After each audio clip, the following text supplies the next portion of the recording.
नमस्कार दोस्तों। आज हम एक ऐसे विषय पर विस्तार से बात करेंगे जो नई पीढ़ी की ज़िंदगी को गहराई से प्रभावित कर रहा है।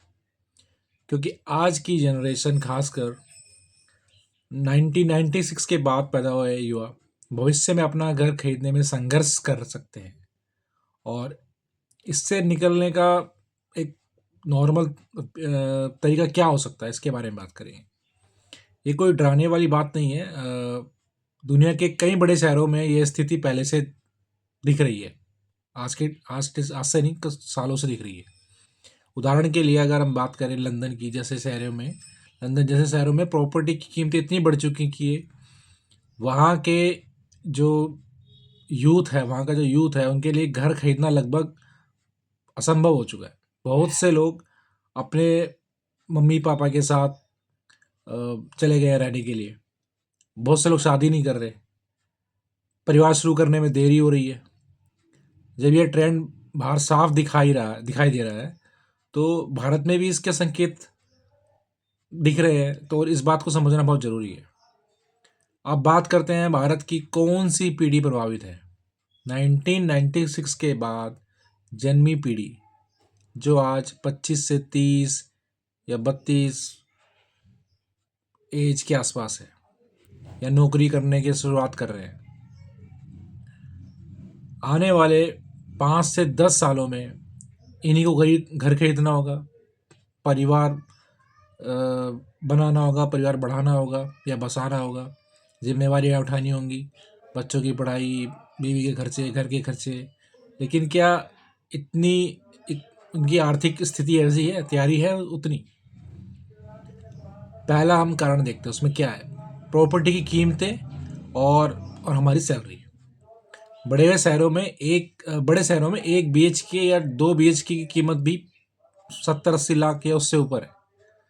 कुछ शहरों में ये करोड़ से भी ऊपर है, करोड़ भी पार कर चुकी है। सिंपल है, 1 BHK 2 BHK। आज मान लीजिए 60 लाख का घर लिया, 10 से 15 लाख की डाउन पेमेंट की, बाकी 45 से 50 लाख का लोन ले लिया। ऐसे में EMI 40-50 हज़ार रुपये तक जाना पॉसिबल है।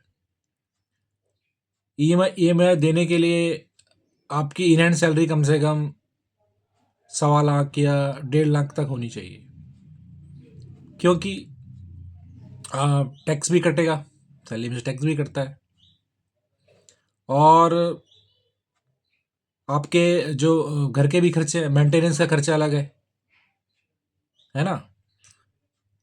अन्य खर्चे अलग हैं, जैसे अगर नई शादी हुई है तो घूमना फिरना भी खर्चा हो जाता है, बच्चे हैं तो बच्चों का खर्चा अलग है। तो फ्यूचर हमारा सर्टेन नहीं है। तो इसी दुविधा में आज का यूथ फंसा हुआ है।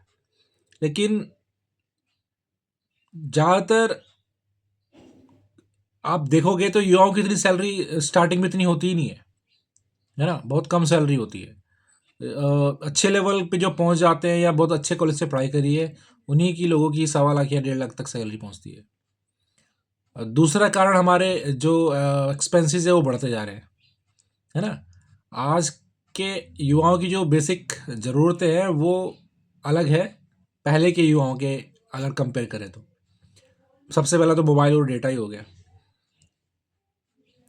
फिर ये OTT प्लेटफॉर्म भी सबके पास है, सबके पास अमेजन प्राइम है, सबके पास नेटफ्लिक्स है। और जो जितने भी हैं सब मोस्टली सब लेके ही रखते हैं अपने पास। घर पे खाना भी लोग कम पसंद करते हैं, सोचते हैं कि आज बाहर ही खा के आएंगे। और बाहर भी कोई छोटी मोटी जगह नहीं जाते, सब अच्छी जगह ही जाते हैं। ट्रैवल करने का इतना ज़्यादा ट्रेंड हो चुका है। अब पहले के जो यूथ था उनके पास इतना ट्रेंड नहीं था। हम लोगों के जो जनरेशन है, जो मिलेनियल बोलते हैं उनको ना, उनको ट्रैवल करने का कीड़ा है। करना भी चाहिए, अगर नई नई चीज़ें सीखनी है तो ट्रैवल करना चाहिए। लेकिन लोग जो है कुछ ज़्यादा ही अपने बजट के हिसाब से भी लोन लेकर भी मैंने देखा कि लोग ट्रैवल करते हैं। ब्रांडेड कपड़े, और इसका तो खैर क्या ही बोलूँ, सबकी अपनी अपनी पसंद है। खैर कार कार ले लेंगे, है ना, सफ़ेद हाथी बोलते हैं उसको, और उसकी EMI भरते रहेंगे। अगर छोटी गाड़ी से काम चल रहा है तो भी लोग बड़ी गाड़ी ले लेते हैं। क्रेडिट कार्ड सबके पास मिलेगा, उसका खर्चा अलग। ये सब गलत नहीं है, मैं ये नहीं बोल रहा कि सब कुछ गलत है। लेकिन जब हर चीज़ आपकी प्राथमिकता बन जाए ना, तो घर पीछे छूट जाता है। ये सब चीज़ों को आप प्रायोरिटी दोगे तो घर तो पीछे छूटेगा ही ना, आप घर को सबसे पीछे रखते हो। आप सोचते हो कि छोटी-छोटी एसआईपी करके हम लोग करोड़पति बन जाएँगे। एसआईपी करना अच्छी बात है, मैं ये नहीं कह रहा, क्यों अगर एसआईपी नहीं करोगे तो इन्फ्लेमेशन वैसे ही आपको गरीब बना देगा।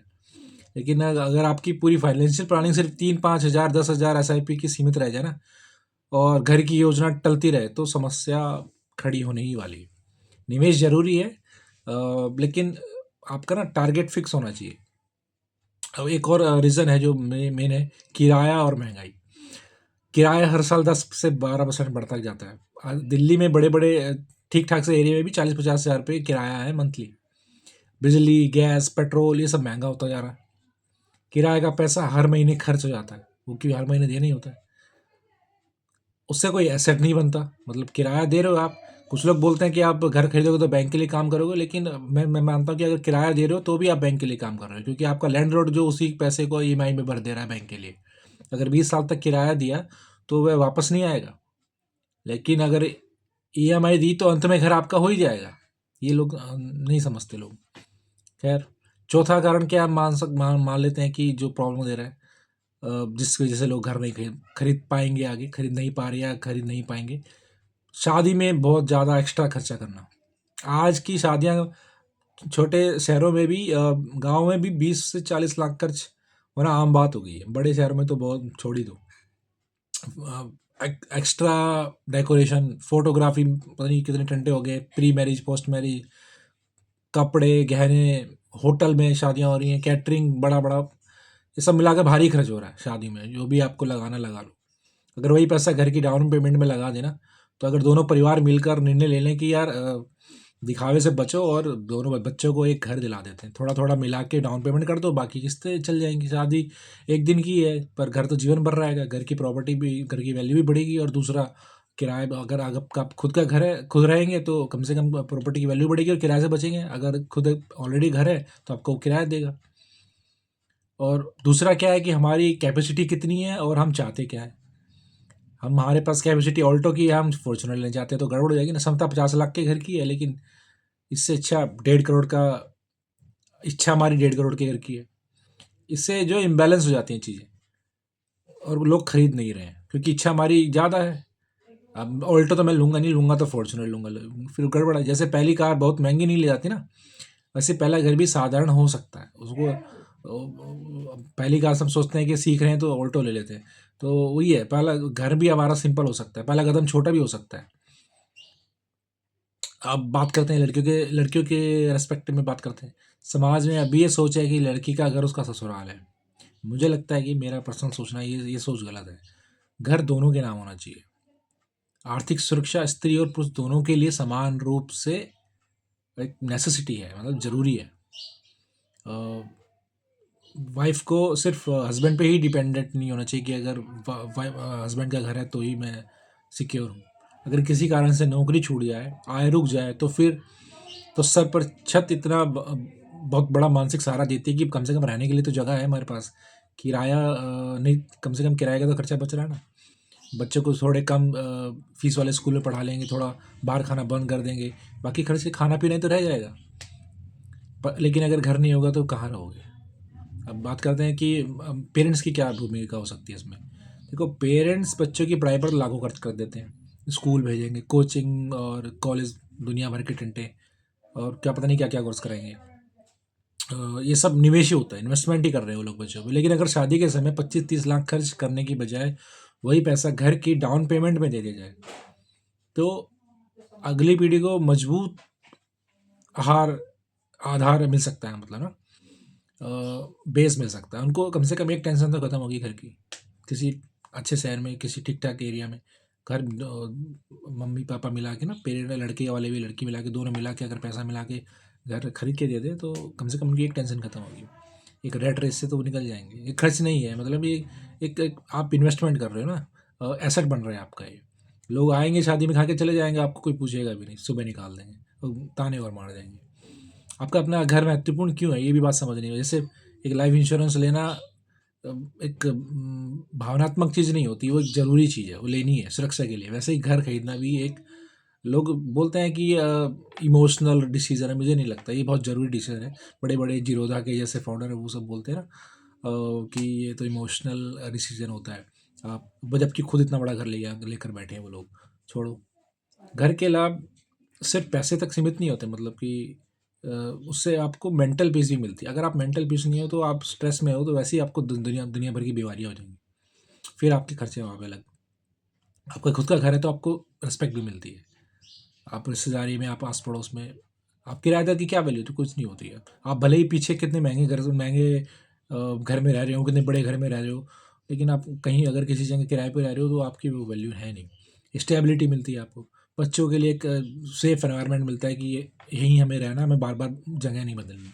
किराया बढ़ता रहता है, उसकी टेंशन खत्म कि हर साल ही लैंडलॉर्ड आ जाएगा कि भैया 10% बढ़ गया किराया, बढ़ के दो, यहाँ पर ना जाओ। वो भी टेंशन खत्म। घर होने पर जीवन का एक बहुत बड़ा तनाव कम हो जाता है। मतलब तनाव कम करना ही हमारा लक्ष्य होना चाहिए। वरना पैसे तो आप कितने भी कमाते हो, अगर स्ट्रेसफुल हो तो कुछ लाइफ नहीं है। तो करना क्या चाहिए? सबसे प्रायोरिटी आपको घर की रखनी है। शादी बहुत, जितना कम हो सके उतना कम खर्चा करो। दिखावा मत करो। शादी दो परिवार के बीच में है, दो परिवार आपस में बैठ के बात करो। जो ज़रूरी चीज़ें हैं, रीति रिवाज है, वो करो। दिखावा से बचे। गाड़ी की जगह घर ले लो ना। गाड़ी में भी तो पैसे खर्च कर रहे हो आप। 15-20 लाख रुपए की गाड़ी ले रहे हो, 10 लाख के तो आजकल नॉर्मल दे ही रहे। तो वो मत दो। ठीक ठाक सा बजट चुने अपना। और खाने में अच्छा करें खाना। ऐसा नहीं कि खाना नहीं खराब करना है। और घर अपना छोटे से शुरुआत भी कर सकते हैं। अब पैसे जब बढ़ जाएँ और सैलरी आ जाए, मतलब सैलरी बढ़े, तो उसको बेच के नया घर ले लो, बाद में अपग्रेड कर लो। 1 बीएचके ले लो शुरू में, बाद में 2 बीएचके ले लो। और ये सब आपस में बैठ के बात करने वाली चीज़ें हैं। और सिक्योर इन्वेस्टमेंट करो। जोखिम भरे जो लोग करते हैं ना आजकल शेयर मार्केट में, जो ट्रेडिंग वगैरह चल रहा है, वो सब बंद कर देने चाहिए। सिक्योर इन्वेस्टमेंट पे शुरू में ध्यान दो, क्योंकि आपने बहुत मुश्किल से पैसे कमाए हो।